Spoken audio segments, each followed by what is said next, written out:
반갑습니다. 오늘이 11월 10일입니다. 10일이죠. 예.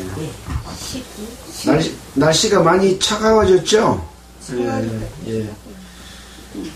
그래서 뭐, 아직 에어컨은 틀 필요가 없고, 원풍기는 아직 안 틀어도 되는 아주, 좋은 그런 날씨인 것 같습니다. 자, 우리는 그동안에, 성경을 매주일마다 한 장씩 이렇게 공부를 해왔습니다. 신약 성경을 끝내고 구약 성경 창세기에서부터 열왕기 하까지 지난주 복습까지 해서 마쳤습니다. 오늘은 역대상을 공부할 차례입니다. 이 역대상은 609페이지입니다. 609페이지. 역대상은 우리가 그동안에 이스라엘 백성들의 역사를 쭉 공부했던 왕정시대를 끝냈는데 다시 아담부터 시작해서 다시 한번 역사를 되돌아보는 그러한 기록으로 되어 있습니다. 그래서 이 역대상은 사무엘 하부터 열왕기 하까지의 그 내용 속에 있는 내용들과 동일한 그런 역사적인 시기에 이것이 기록이 되어 있다라고 하는 것이고요. 저자는 에스라가 기록했다고 많은 그 유대인들의 전승에 그렇게 되어 있고, 어떤 분은 또 에스라하고 느헤미야하고 같이 기록을 했다 그런 이야기도 있지만, 어찌됐든 에스라나 느헤미가 기록한 그런 내용이라고 할 수 있습니다. 이스라엘 역사의 광범위한 기간을 역대기에서는 다루고 있습니다. 아담부터 다윗 왕의 죽음까지를 역대상에서 기록하고 있고요. 또 그 다음에 역대하에서는 솔로몬부터 우리가 저지난주까지 배웠던 아수르로 바벨론으로 포로 잡혀간 그때까지의 내용이 열왕기 하에 기록이 되어 있습니다. 어떻게 보면 우리가 공부했던 내용을 거꾸로 가서 다시 한번 복습하는 그런 내용이라고 할 수 있죠. 우리가 배웠던 과정 가운데서도 반복되는 하나님께서 보여주시는 역사인데, 그래도 아직 하나님의 뜻을 깨닫지 못한 사람이 있을까봐 역대기에서는 다시 한번 아담 때부터 되돌아봐라, 그런 의미가 있습니다. 자, 그래서 이 역대기에는 혈통에 관한 내용이 많이 나옵니다. 누가 누구를 낳고 족보는 어떻게 되고 이런 내용들이 많이 나오는데, 이것은 무엇을 의미한다고 했습니까? 어떤 사람이 지은 소설책이 아니라고 하는 거죠. 소설책이면 이렇게 많은 사람을 등장시키면 재미가 없잖아요. 실제적인 역사하고 이스라엘의 역사 속에서 그들의 조상들에 관한 모든 내용들이 기록이 되어 있는 거죠. 그러니까 그때 당시에 자기들의 조상들의 역사를 낱낱이 다 기록해 놓은 그런 사실적인 이야기라고 볼 수가 있습니다.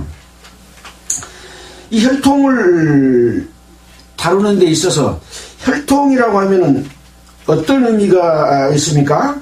족보, 혈통. 여기 계신 여러분들도 다 족보가 있죠? 공유씨, 그러면 공유씨에 관한 희조가 누구고, 또 중간에 어떻게 됐고, 중희조는 누구고, 이렇게 쭉 족보가 있잖아요. 또, 신씨도 족보가 있을 거고, 한씨도 있고, 이씨도, 흥양 이씨, 고홍이씨, 그렇게 이제 족보가 있습니다. 이 족보라고 하는 의미는 저 위에서부터 어떻게 내려왔느냐를 이어져가는 그런 사람의 그 역사다라고 하는 그 이어짐, 혈통의 의미가 있고 이어지는 의미가 있습니다. 그 이어짐 속에는 하나님의 뜻이 어떻게 이어져 내려오느냐가 더욱 중요한 이어짐의 내려옴이라고 볼 수 있습니다. 또 그것이 어떻게 성취되어 가고 있느냐라고 하는 그런 의미이고, 그래서 결국은 이 족보에서 주시고자 하는 하나님의 의미는 뭐냐면, 이것은 이스라엘의 족보지만, 인류 역사의 족보지만 하나님의 족보다. 내가 사람을 창조하고 어떻게 이끌어 왔는데 진짜 그 중심에서 원하는 나의 족보는 무엇이다 라고 하는 의미를 주는 것이 굉장히 크다고 할 수 있겠습니다. 그래서 육신의 혈통이 아니다라고 하는 것이죠. 우리가 어디서 그런 말씀을 배웠습니까? 이스라엘 백성들은 아브라함과 맺은 언약을 통해서 아브라함과 이삭과 야곱을 통해서 야곱이 이스라엘이지 않습니까? 그런 혈통으로 우리는 택한 백성이다 라고 하지만 하나님께서는 아브라함이 너의 후손이라고 생각하지 마라. 믿는 모든 자들의 조상이 바로 아브라함이다. 그래갖고 이방인들도 다 아브라함의 자손이 됩니다. 그래서 믿음의 조상이다 라고 하는 그런 의미잖아요. 마찬가지입니다. 지금 이스라엘의 역사 속에서 아담부터 내려오는 혈통을 여기서 기록하고 있지만 실질적으로는 그 육신의 혈통이 중요한 것이 아니라 하나님의 뜻을 이은 혈통이 누구냐라고 하는 것이 더 중요하다고 하는 그런 의미가 있습니다. 그래서 아브라함을 믿음의 조상이라고 했고요. 그 이어져 오는 혈통은 어디서 다시 시작을 합니까? 믿음으로부터 시작한 것은 무엇부터 시작하나요?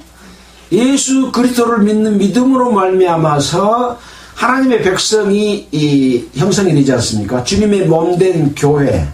그래서 결국은 구약 성경에서 신약 성경으로 이어져 오르면서 불완전한 구원을 완전하게 하시면서 그 혈통으로 이어지는 혈통은 예수 그리스도의 몸된 교회를 통해서 혈통이 완성되는 겁니다. 그런 역사적인 그 의미가 있고요. 그래서 결국은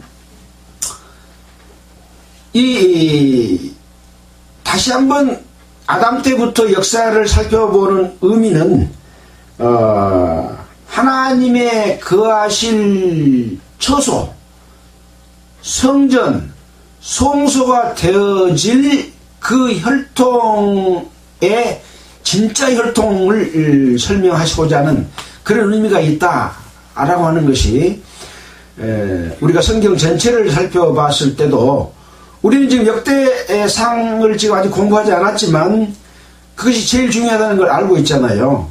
그래서 바로 주님의 거하실 처소인 혈통만이 하나님이 원하시는 이 선택의 의미가 있고 또 이루어 가시는 역사의 의미가 있는 거죠. 그래서 우리는 예수 그리스도로 말미암아 구원받은 하나님의 백성으로서 어떻게 살아감으로 말미암아 이 혈통을 이어가는 것이냐, 육신의 혈통이 아니라 믿음의 혈통이기 때문에 그 믿음을 이어가야 혈통의 정통성이 끝까지 보존되는 것이죠. 자, 이런 의미를 봤을 때 사무엘에서부터 열왕기 하까지 내용은 주로 이스라엘의 정치사적인 내용이었다고 한다면 역대기에서는 중요하게 다루는 것은 정치사적인 의미가 아니라 종교사적인 의미다라고 이 성경을 공부하는 책에 보면 그렇게 되어 있는데 저는 이 종교사라고 하는 의미가 별로 마음에 안 들어요. 하나님의 백성의 신앙적인 의미 이렇게 말해야 되지 않겠느냐라는 생각을 합니다. 그래서 열왕기 하까지는 이스라엘 백성을 어떻게 이끌어왔는지 정치적인 그런 부분이고 역대기에서는 하나님의 백성이 어떤 신앙적인 의미와 가치가 있는지를 살펴보는 그러한 중심적인 내용이다. 그래서 또 사무엘부터 열왕기는 선지자적인 관점에서 본다고 한다면 역대기에서는 선지자보다는 실제 하나님과의 관계를 이루고 있는 제사장적인 그런 관점에서 역대기에서부터는 기록을 하고 있습니다. 어떻게 보면 더 구체적이고 더 실질적인 것이 무엇이냐라고 하는 것을 우리에게 보여주는 것이다. 또 사무엘상부터 열왕기하까지는 전쟁을 중요하게 다뤘지만 역대기에서는 성전을 중요하게 다룹니다. 완전히 본질적인 것이죠. 외형적인 것이 아니라 본질적인 거예요. 나라를 뺏기고 착구하는 것보다 더 중요한 것은 하나님이 거하실 처소인 성전을 중심으로 이 역대기에서는 중요하게 다루고 있다.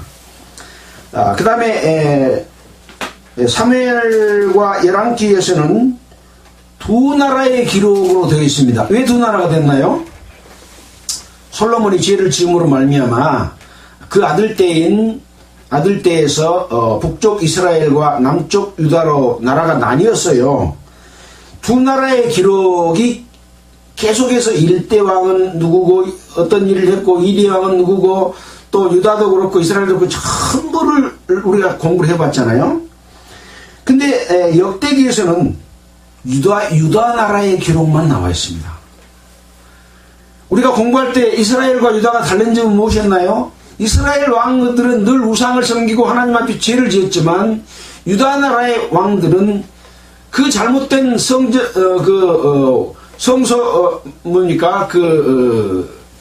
섬기는 그 장소를 회파하고 또 아세라상을 부숩고 바알신을 또 부숩고 또 이런 잘못된 것들을 다 회파해버리는 그런 일들을 많이 유다 나라의 왕들이 해왔지 않습니까?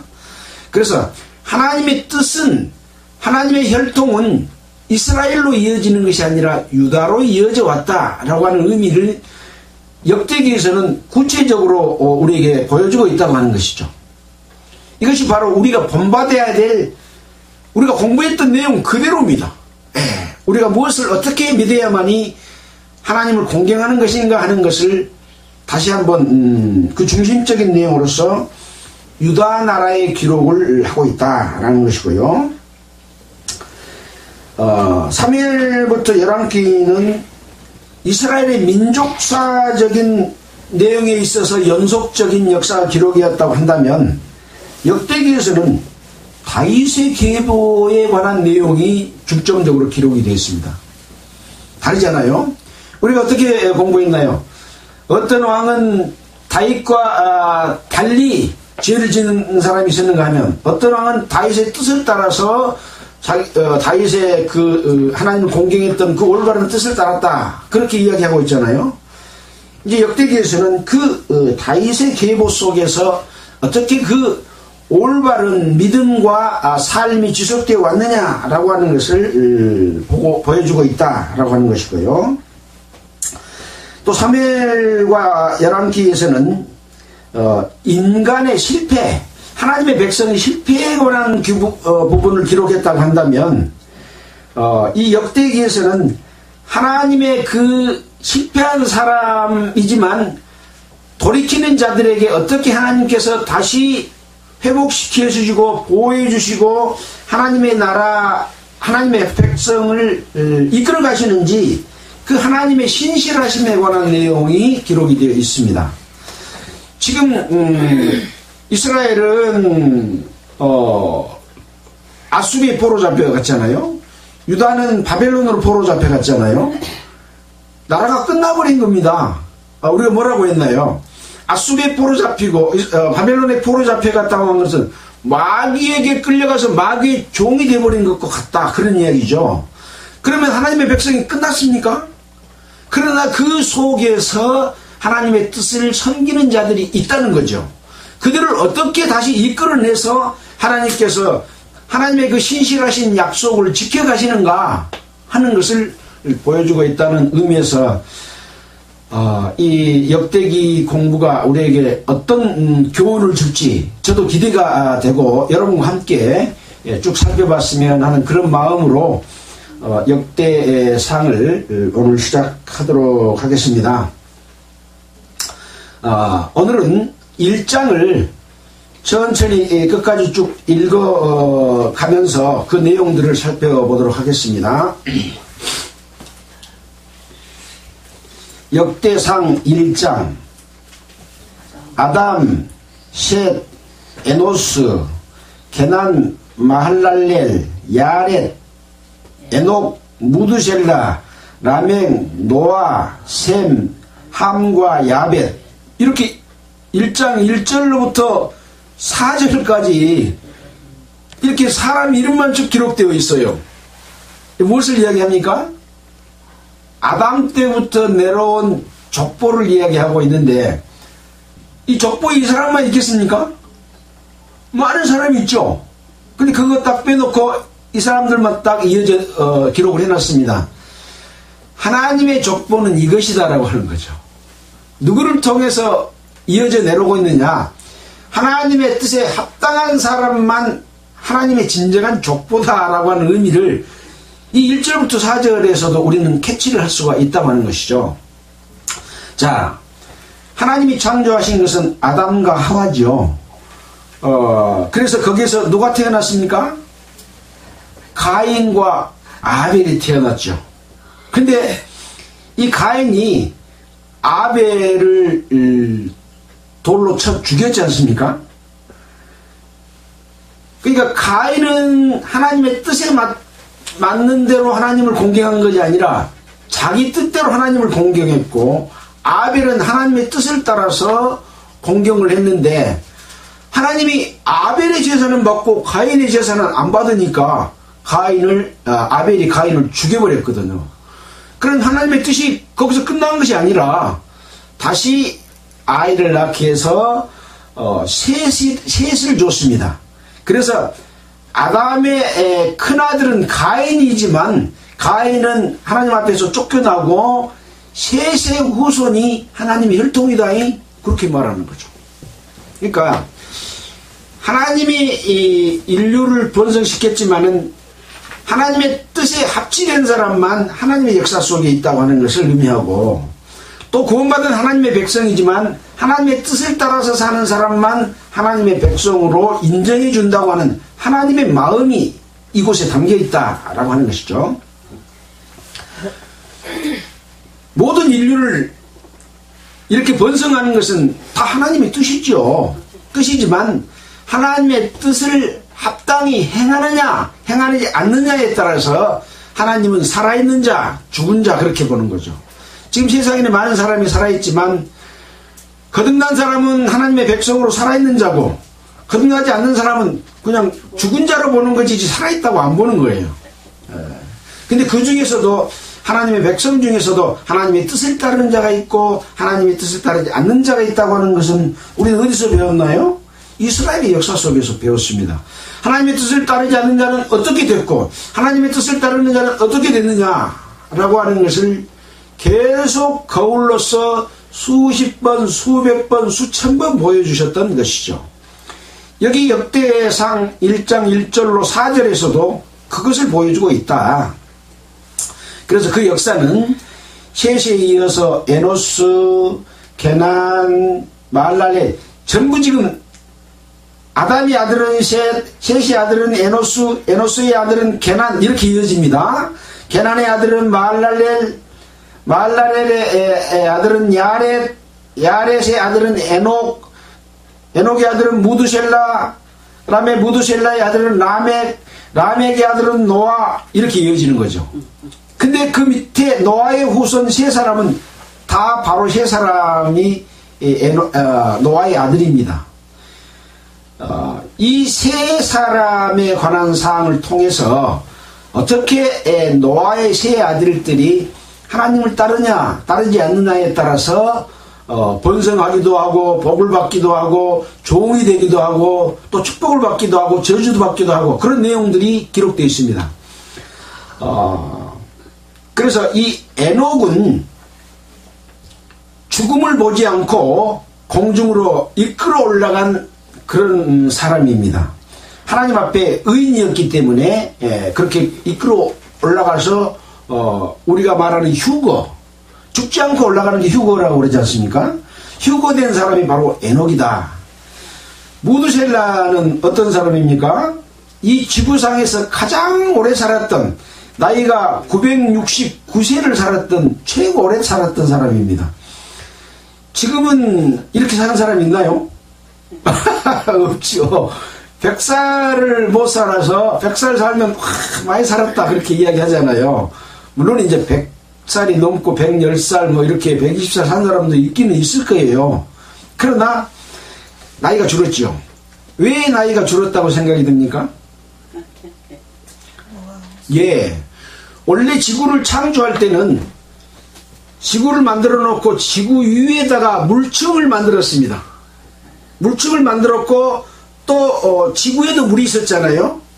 근데 노아우 홍수 때 위에 있는 물이 전체가 싹 쏟아져 가지고 전부 지구 위로 전부 내려와 버렸기 때문에 전 세계가 물에 잠겼던 역사가 바로 노아우 홍수고, 이 노아와 노아의 8식구는 노아의 방주를 통해서 살아나서, 우리 시조는 아담이 시조지만 아담에서 쭉 내려오다가 인류가 다 멸망해불고 누구만 살았어요? 노아의 8식구만 살았기 때문에 이 노아와 노아의 세 아들 셈과 함과 야벳이 우리 인류의 중시조라고 할 수 있습니다.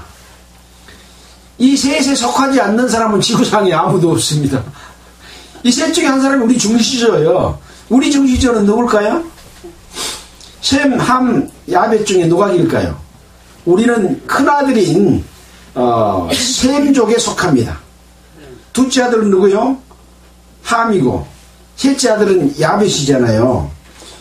근데 노아가 이 술 취해 갖고 있을 때 셈과 야벳은 뒷걸음질 쳐가지고 이렇게 덮어줬잖아요.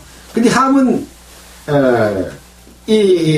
자기 아버지 하체를 보고 뭐 그런 것 때문에 함은 하나님 노아로부터 말하자면 저주를 받고 하나님의 저주를 받아서 노예의 삶을 살았던 그런 역사가 이제 기록이 되어 있습니다. 아무튼 우리 인류의 역사를 구분하는 우리 역사 속에서도 셈족, 함족, 야벳족으로 분류합니다. 그러니까 이 성경의 기록이 우리 역사적으로도 사실로 인정하고 있는 그런 내용이라고 하는 거죠. 자, 이 세 아들이 어떻게 번성해 나갔느냐를 기록해 놓은 것이 이제 5절부터 기록이 되어 있습니다. 보겠습니다. 야벳의 아들은 호멜과 마곡과 마대와 야완과 두발과 메섹과 디라스요. 호멜의 아들은 아스그나스와 디밧과 도갈마요. 야완의 아들은 엘리사와 다시스와 갓딤입니까? 기띔입니까? 갓딤과 도다님이더라. 이게 단지 딘지 잘 안 보여요. 자, 이렇게 야벳의 아들에 대해서 기록을 하고 있는데, 이 야벳은 인종상으로 보면 얼굴이 하얀 백인종에 속합니다. 이 사람들은 유럽 쪽에 주로 살게 됐죠. 그래서 고멜, 마곡 이런 사람들은 어디 나라에 속한 지역이라고 볼 수 있나요? 자, 우리 에스겔 38장 한번 봐볼까요? 에스겔 38장.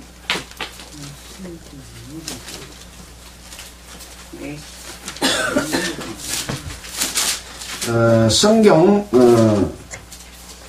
1210페이지입니다. 구약성경.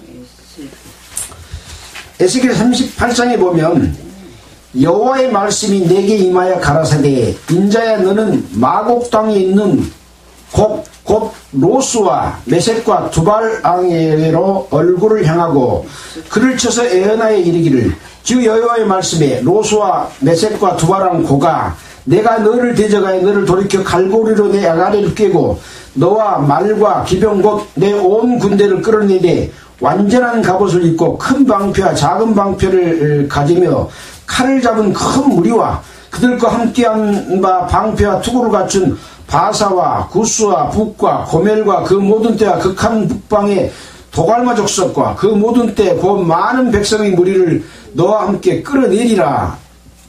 너는 스스로 예비하되 너와 내게 모인 무리들이 다 스스로 예비하고 너는 그들의 대장이 될지어다. 그러니까 로스가 대장이 돼가지고 그 주변에 있는 여러 족속들을 이끌고 내려와서 전쟁을 일으킬 것이다. 열어난 울고 말년에 이 세상 마지막 때에 네가 명령을 받고 그 땅 오래 항마했던 이스라엘 산에 이르리니 그 땅 백성은 칼을 벗어나 열국에서부터 모여 들어오며 이방에서부터 나와서 다 평안히 거하는 중이라. 네가 올라오되 너와 내 모든 때와 너와 함께한 많은 백성이 광풍같이 이루고 구름같이 땅을 덮으리라. 이런 에스겔서의 예언이 되어 있는 지명에 나와 있는 이 지명과 여기 역대상 1장 5절로 나와 있던 이름들이 같은 이름이 많이 있죠. 이들은 바로 러시아와 또 그 유럽에 있는 또 중동에 있는 여러 나라의 족속들을 나타내는 이름들이어서 이 사람들이 마지막 전쟁 때에 러시아와 함께 이스라엘을 공격해 내려올 것이다라고 하는 그 이름과 같은 이름들이다라고 하는 것이죠. 그 족속이니까. 그래서 비교해서 한번 읽어보면 이 사람들은 지금 어디에 살고 있는 사람들이구나 라고 하는 것을 알 수가 있는 거죠. 두발, 어떤 책에 보면 두발은 두바라스크주 해가지고 러시아의 어떤 땅 이름이다 그렇게 책에 나와 있는 데도 있더라고요. 메섹은 어디 갔습니까? 메섹, 모스크바 그렇게 그 성경 책을 이렇게 번역해서 쓰고 요 내용에 대해서 해설하는 사람들은 메섹을 모스크바다 그렇게 이야기하는 사람도 있더라고요. 자, 메섹과 다라스요 고멜의 아들은 자 이렇게 해서 7절까지 읽었고요. 그 다음에는 이제 함의 아들에 관한 내용이 기록이 되어 있습니다. 함의 아들은 구스는 어딘가요? 구스는 이디오피아가 구스입니다. 실제 옛날에는 구스라고 했는데 지금 이디오피아 그렇게 합니다. 이건 누구든지 다 구스 그러면 이디오피아다 그렇게 알고 있습니다. 이디오피아에 검은 유대인들이 있어갖고 유대인들을 비행기로 실어 나오러 이스라엘로 싣고 온 유명한 그 역사가 있었잖아요. 그 구스입니다. 구스와 미스라임과 붓을 리비아 아마 그렇게 됐을 겁니다. 붓과 가나안이요. 가나안은 어디입니까? 지금 현재 이스라엘 땅 가나안 땅 그 가나안입니다. 여기는 지금 사람 이름이지만 가나안에 그걸 이야기합니다. 구스의 아들은 스바와 하일라와 삽다와 라마와 삽드가요. 라마의 아들은 스바와 드단이요. 구스가 또 니므롯을 낳았으니 세상에 처음 연결한 자며. 구스가 니므롯을 낳았다. 니므롯은 세상에 처음 연결이다. 우리가 어디서 봤나요? 창세기에서 봤죠. 거대하게 큰 인물이 낳은 것이 이제 니므롯인데 세상에 처음 연결한 자며. 미스라임은 루딤과 아나밈과 르아빔과 납두힘과 바루두심과 가술루힘과 갑도림을 낳았으니 블레셋 족속은 가술루힘에게서 나왔으며. 그러니까 이 가술루힘에서 나온 이 족속들도 최고가 큰 그런 족속이었습니다. 블레셋 중에서 최고가 큰 사람이 누군가요? 예, 다윗과 골리앗에 관한 블레셋 전투에 나와 있는 그 족속인 거죠. 가나안은 맏아들 시돈과 헷을 낳고 또 여부수 족속과 아모리 족속과 기르가스 족속과 히위 족속과 알가 족속과 신 족속과 아루안 족속과 스발 족속과 하맛 족속을 낳았더라. 이 가나안에 살고 있는 이 가나안의 그 아들들은 주로 어디서 살았나요? 가나안 땅에서 사는 거죠. 그래서 하나님께서 이스라엘 백성들을 가나안 땅에 이끌어 들일 때에 가나안 땅에 살고 있는 7 족속을 멸망시키고 그들을 쫓아내고 너희들 그 땅에 살게 하겠다 라고 약속을 해줬잖아요. 그때 7 족속은 헷 족속, 기르가스 족속, 아모리 족속, 가나안 족속, 브리스 족속, 히위 족속, 여부스 족속이 7 족속입니다. 같은 이름도 있고 조금 다른 이름도 있지만 대개 어떤 족속이 살고 있었다는 것, 어떤 아들들이 이어졌다는 걸 알겠죠. 예, 꼭 다 똑같은 이름일 필요는 없습니다. 대개 그렇게 역사가 누가 태어났고 어디서 살고 있다 라고 하는 것을 우리는 성경을 배워왔기 때문에 알 수가 있는 그런 것이죠. 자, 야벳과 함이 끝났습니다. 자, 17절에는 이제 셈의 아들은 엘람과 아수르와 아르박삿과 룻과 아람과 우수와 훌과 게델과 메색이라. 아르박삿은 셀라를 낳고 셀라는 에벨을 낳고 에벨은 2 아들을 낳아 하나의 이름을 벨렉이라 했으니 이는 그때 땅이 나뉘었으며. 자, 셈의 아들은 이렇게 누구고 그 아들에서 또 아들을 낳은 자들은 또 누구고 이렇게 지금 이어져 내려오는데 19절에 보니까 에벨은 2 아들을 낳았으니 하나의 이름은 벨렉이라 했으니 그때 세상이 나뉘었다. 세상이 나뉘었다는 말이 뭔 말인가요? 원래 지구의 땅과 물이 분리돼서 하나의 동그란 모양의 땅덩어리고 밖에는 물이었는데 이 땅이 한번 5대양 6대주로 쪼개진 적이 있었습니다. 대륙 이동설이라 해가지고 대륙은 물 위에 떠 있어서 이게 이동한다 라고 하는 설이 있거든요. 그때 땅이 한번 나뉜 적이 있는데 이 벨렉 때 땅이 나뉘었다 라고 하는 것을 알 수가 있습니다. 창세기 10장 25절에 벨렉에 대해서 나와 있습니다. 자, 그 아우의 이름은 욕단이며 조금 더 언급하고 가자면 지도를 봐보면 아메리카하고 유럽 또 아시아에 붙어있는 땅들을 이렇게 살펴보면 종이를 찢어놓은 것처럼 이렇게 들락날락한 것들이 다 딱 맞추면 한 땅으로 되어 있는. 일본은 그러면 어디서 떨어져 나갔을까요? 일본은 어디서 떨어져 나갔을까요? 우리나라에서 떨어져 나갔습니다. 그러니까 그 들락날락한 것을 딱 합쳐지게끔 그렇게 되어 있는 거죠. 그러면 세상 중앙은 어딜까요? 이스라엘. 이스라엘에서 세상 중앙에 거하는 백성 그렇게 이야기하잖아요. 이스라엘이 세상 중앙입니다. 그리고 하나님은 세상 중앙에서 하나님의 역사를 시작하셨습니다. 에덴 동산은 그 중동지방 이스라엘을 중심으로 한 그 주변 에덴 동산이었다고 그러잖아요. 자, 그 아우의 이름은 욕단이며 욕단이 알모닷과 셀렙과 하살마윗과 에라와 하도람과 우살과 디글라와 에발과 아비마엘과 스바와 오빌과 하일라와 요밥을 낳았으니 욕단의 아들들은 이러하니라. 하일라 온 땅에 금이 많은 그런 지역이죠. 사람 이름과 지명 이름을 같이 쓰는 데가 많이 있습니다.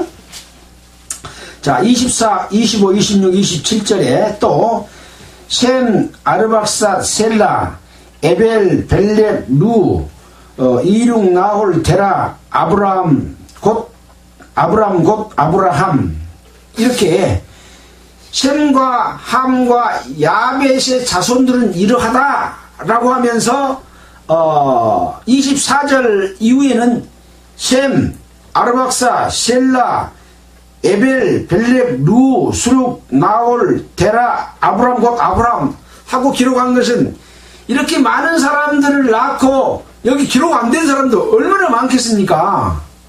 많지만 하나님의 혈통적인 의미, 하나님의 뜻을 이루고 있는 혈통의 진짜 가치가 있는 혈통은 바로 이 사람들로서 이어져 왔다라고 하는 것이죠. 인류가 수억 명, 수십억, 40억이 있다고 할지라도 여기 성경에처럼 이름이 안 올라간 사람이 너무 많은 거예요. 하나님의 뜻에 합당한 사람만 하나님이 혈통으로 인정한 역사, 의미의 역사 속에, 믿음의 역사 속에 들어있는 자가 바로 이들이다 라고 하는 하나님의 그 중심을 우리에게 알려주시고 있는 것이다.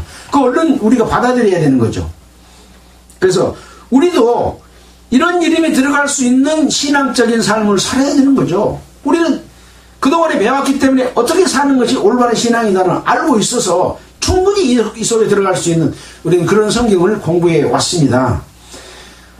하나님을 공경한다고 제사를 지냈는데 하나님이 원치 않은 잘못된 방법으로 제사를 지내면 제사 지내다가 제사장도 죽었잖아요. 또 왕들은 또 나라를 뺏기고 또 죽기도 하고 또 그 다음 왕에게 넘어갈 수밖에 없고 이런 것들 우리가 배워왔잖아요. 정말로 하나님을 믿는 신앙의 믿음은, 신앙의 삶은 어떤 것이다. 그래야만 이 사람들의 이름처럼 이어져 오는 거죠. 물론 여기에 이제 우리가 성경적으로 잘 아는 이름도 있고 모르는 이름도 있을 수가 있습니다. 그러나 우리가 마태복음 1장 한번 봐볼까요? 마태복음 1장입니다.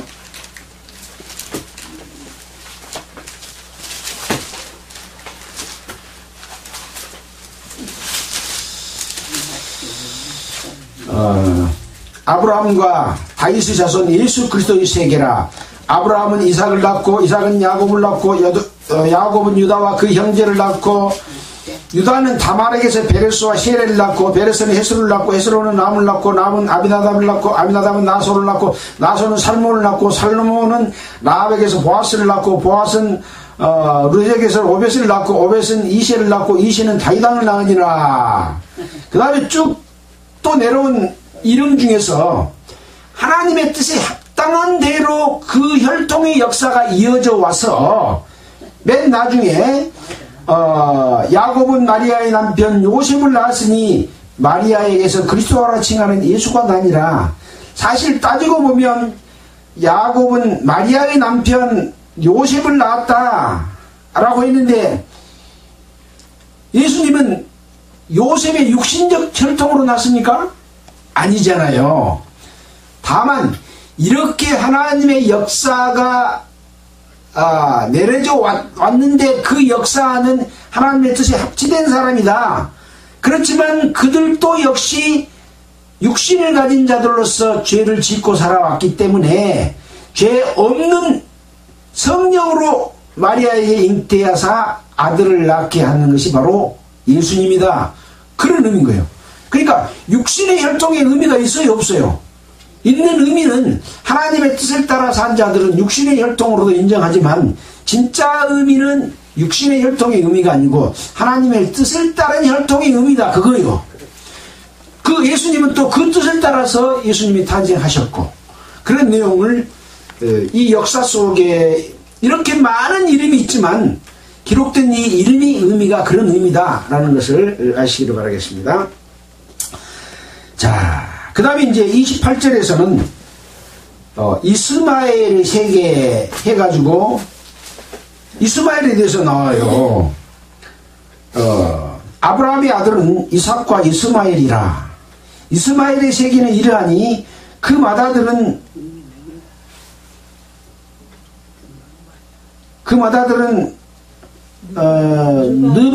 느반요시요.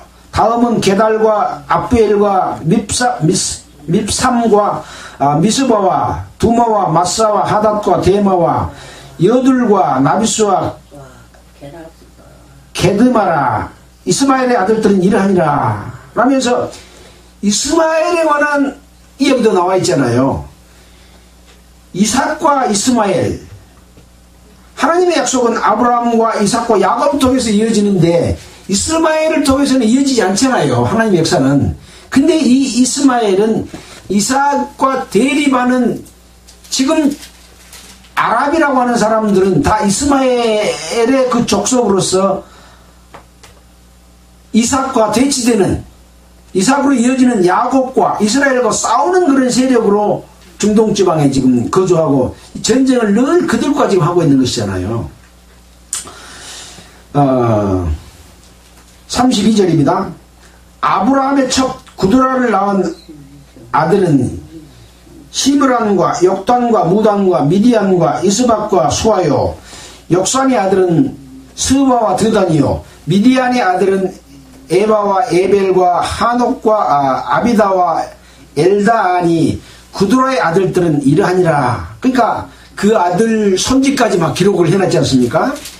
자, 이렇게 놓고 이제 에서의 자손. 에서는 지금 누굽니까? 야곱과 에서를 낳잖아요. 근데 누가 지금 큰아들이었던가요? 에서가 큰아들이었어요. 근데 에서는 하나님의 그 장자의 그 주어지는, 약속이 주어지는 그것을 무시하고 팥죽 한 그릇에 야곱에게 장자의 명분을 팔아버렸어요. 근데 이 야곱은 하나님의 뜻을 따라서 사는 그 약속을 중요시했기 때문에 장자의 명분을 가져서 이스라엘을 이루는, 아브람과 이삭과 야곱으로 이어지는 하나님의 축복의 라인에, 혈통에 들어오게 된 거죠. 근데 옆에 다른 사람들도 기록이 된 것처럼 이 에서의 자손하고 또 에서의 자손들도 기록을 해놨습니다. 아브라함이 이삭을 낳았으니 이삭의 아들은 에서와 이스라엘이더라. 그러니까 이삭의 아들에서 이제 에서와, 이스라엘은 지금 야곱인데 여기는 아예 이스라엘로 이름을 바꿔놔서 기록을 해놨습니다. 창세기 32장 28절에 이 야곱을 하나님의 천사와 싸워 이겼다고 해가지고 이스라엘로 이름을 하나님이 바꿔주셨잖아요. 그 바로 그 이스라엘입니다. 에서의 아들은 엘리바스와 루엘과 여우스와 알람과 고라요. 엘리바스의 아들은 대만과 오말과 스비와 가담과 그나스와 딥나와 아말렉이요. 이 아말렉이 여기 나오네요. 이 에서의 아들이 얼마나 이스라엘 백성들을 가나안 땅에 들어가는데 싸우고 못살게 굴고 막 아말렉이 쳐들어와서 그런 싸움을 많이 했잖아요.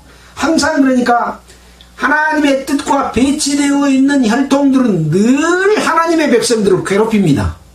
마찬가지입니다. 지금도 마찬가지입니다. 하나님의 백성이 하나님의 뜻대로 살면 하나님의 뜻대로 살지 못한 자가 훨씬 무리도 크고 힘도 세고 그러지만 하나님의 백성을 늘 괴롭힌 것처럼 이 성경의 역사 속에도 그런 역사로 이어져 왔다 하는 것을 우리는 생각해 볼 수 있습니다. 아말렉이요.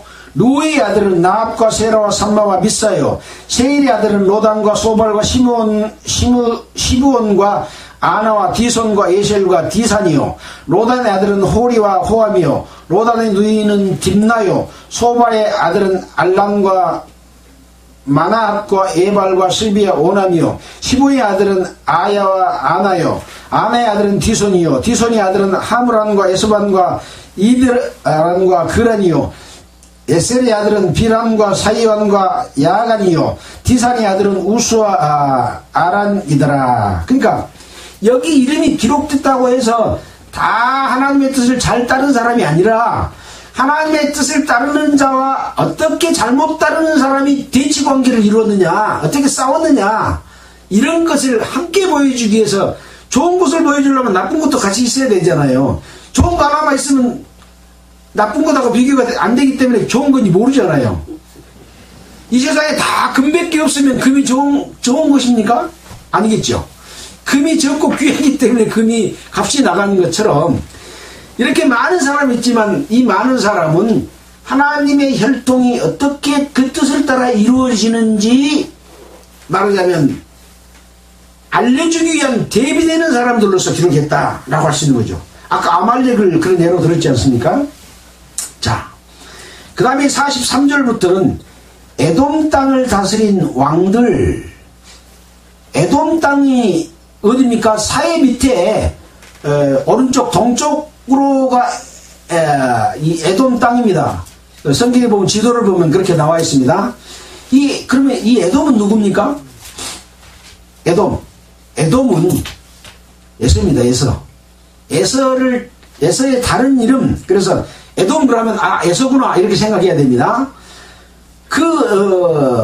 에돔 땅을 다스린 왕들이 누구냐에 대해서 43절부터 기록을 해놨습니다. 이스라엘 자손을 치리하는 왕이 있기 전에 에돔 땅을 다스린 왕이 이러하니라. 부올의 아들 벨란이, 그 도성 이름은 단하바며, 벨라가 죽음에 보스라 셰라의 아들 요밥이 대신하여 왕이 되었고, 요밥이 죽음에 대만 족속의 땅 사람 후삼이 대신하여 왕이 되었고, 후삼이 죽음에 부닷의 아들 하닷이 대신하여 왕이 되었으니, 하닷은 모압 들에서 미디안을 친 자요, 그 도성 이름은 아윗이며, 하닷이 죽음에 시물라가 대신하여 왕이 되었고, 사물라가 죽음에 하숫가의 르호봇 사울이 대신하여 왕이 되었고, 사울이 죽음에 악보리 아들 바알하난이 대신하여 왕이 되었고, 바알하난이 죽음에 하닷이 대신하여 왕이 되었으니, 그 도성의 이름은 바이요, 아내의 이름은 무헤다벨이라. 메사합의 손녀요 마드레스의 딸이었더라. 하닷이 죽은 후에 에돔의 족장이 이러하니 딥나 족장과 알야 족장과 여대 족장과 올리바마 족장과 엘라 족장과 비논 족장과 그나스 족장과 대만 족장과 밉살 족장과 막디엘 족장과 이람 족장이라. 에돔 족장이 이러하였더라. 자, 에돔 땅을 다스린 사람은 주로 이 에서의 후손들이 다스렸다 하는 것을 여기 보면 그냥 알 수가 있도록 그렇게 기록을 해놨습니다. 자, 여기 보면은 아까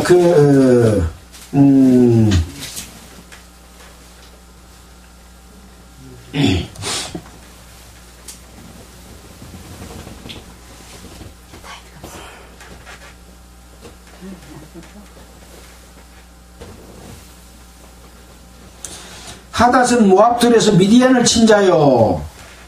이렇게 구체적인 내용이 좀 들어있는 부분은 다른 역사 속에서 연결지어서 이렇게 내용을 설명해 주고 있는 그런 내용이잖아요.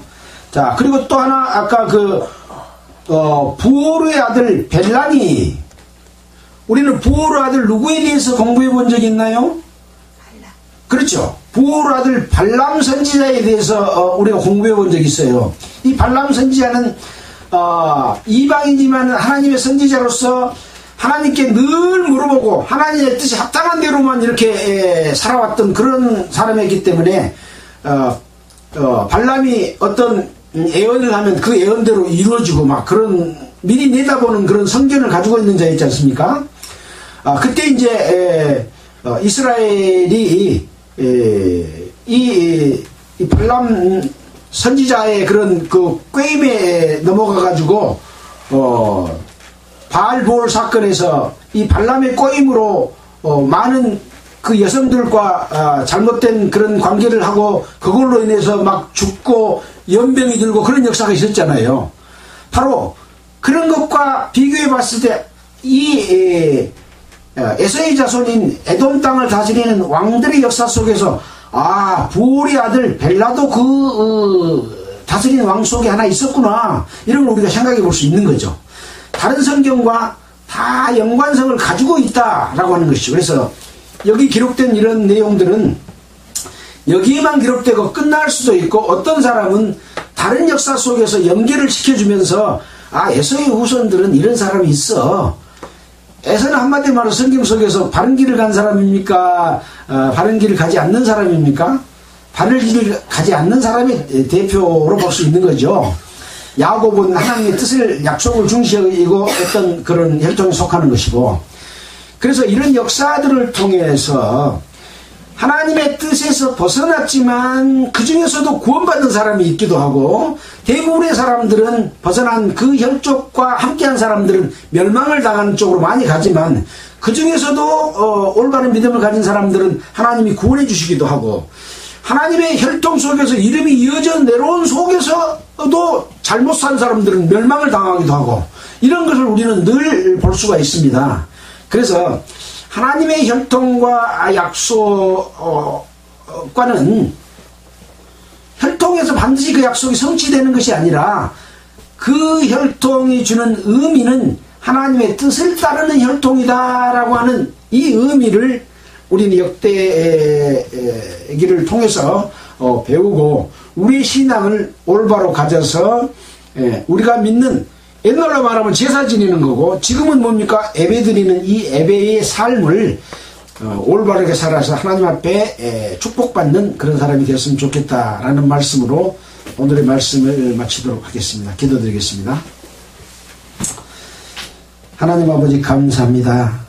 역대기의 기록은 아담에서부터 시작하여 열왕기 하에서 유다 족속이 바벨론으로 포로잡은 역사까지를 다시 한번 되짚어보면서 하나님의 역사 속에서의 중요한 혈통의 의미가 무엇인지를 우리에게 보여주고 있다고 이렇게 깨닫게 됩니다.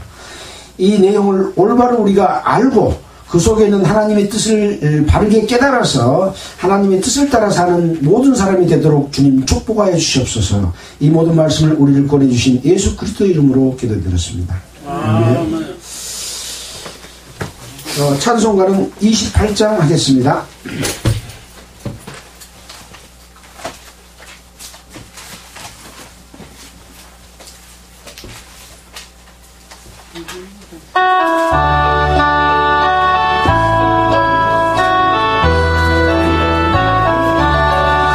고개 금은 강림하사 찬송하게 하소서. 한량 없이 자비하심 증량할 길 없도다. 천사들의 찬송가로 나를 가르치소서. 구속하신 그 사랑을 항상 찬송합니다. 주의 크신 도움마다 이때까지 왔으니 이와 같이 천국에도 이르기를 바라네. 하나님의 품을 떠나 죄에 빠진 우리를 예수 구원하시려고 보혈 흘려 주셨네. 주의 귀한 은혜 받고 일생 빚진 자에게 주의 은혜 사슬 베사 나를 주께 내소서. 우리 마음은 연약하여 범죄하기 쉬우니 하나님이 받으시고 천국인을 치소서. 아멘. 예, 마치겠습니다. 수고하셨습니다.